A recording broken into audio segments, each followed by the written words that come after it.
চমক দিয়ে টি-20 স্কোয়াড ঘোষণা করেছে বিসিবি। এবার দল থেকে বাদ পড়েছেন শামীম হোসেন পাটোয়ারি। অভিষেক হতে পারে এক মিডল অর্ডার ব্যাটারের। এদিকে দলে আবারও সুযোগ মিলেছে সাইফুদ্দিনের। কারা আছেন টি-20 স্কোয়াডে তা নিয়ে থাকছে প্রতিবেদন। আসন্ন আয়ারল্যান্ড সিরিজকে সামনে রেখে প্রথম দুই টি-20-র জন্য দল ঘোষণা করেছে বাংলাদেশ ক্রিকেট বোর্ড। 3 ম্যাচের সিরিজের প্রথম দুইটি ম্যাচ হবে 27 ও 29 নভেম্বর চট্টগ্রামের বীরশ্রেষ্ঠ শহীদ ফ্লাইট লেফটেন্যান্ট মতিউর রহমান স্টেডিয়ামে, আর শেষ ম্যাচটি অনুষ্ঠিত হবে 2 ডিসেম্বর। সর্বশেষ ওয়েস্ট ইন্ডিজ সিরিজ থেকে দুটি উল্লেখযোগ্য পরিবর্তন এসেছে। ব্যাটার শামীম হোসেন পাটোয়ারি বাদ পড়েছেন, তার জায়গায় টি-20-তে প্রথমবার ডাক পেয়েছেন 26 বছর বয়সী মাহিদুল ইসলাম ভুঁইয়ান।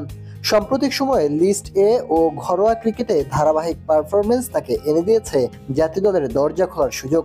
এদিকে দল থেকে বিশ্রামে দেওয়া হয়েছে পেসার তাসকিন আহমেদকে।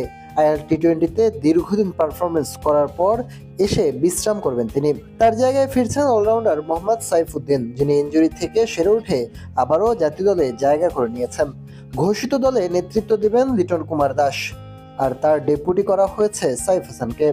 ওপেনিংয়ে থাকছেন তরুণ তানজিদ হাসান তামিম ও পারভেজ হোসেন ইমন। টপ অর্ডার ও মিডল অর্ডারে ভরসা থাকছে তাওহিদ হৃদয়, জাকের আলী অনিক, কাজী নুরুল হাসান সোহান এবং নতুন মুখ মাহিদুলের উপর। স্পিন বিভাগে থাকছেন শেখ মেহেদী, রিশাদ হোসেন এবং নাসুম আহমেদ, যারা তিনজনই সাম্প্রতিক সময়ে ফর্মে রয়েছেন। পেস বোলিং আক্রমণে নেতৃত্ব দেবেন মোস্তাফিজুর রহমান, তার সঙ্গে থাকবেন শরীফুল ইসলাম, তানজিম হাসান সাকিব এবং অলরাউন্ডার সাইফুদ্দিন। এই স্কোয়াড নিয়ে আগামী 27 তারিখ চট্টগ্রামে মাঠে নামবে বাংলাদেশ। এরপর একই স্কোয়াড নিয়ে 29 তারিখ মাঠে নামবে টাইগাররা।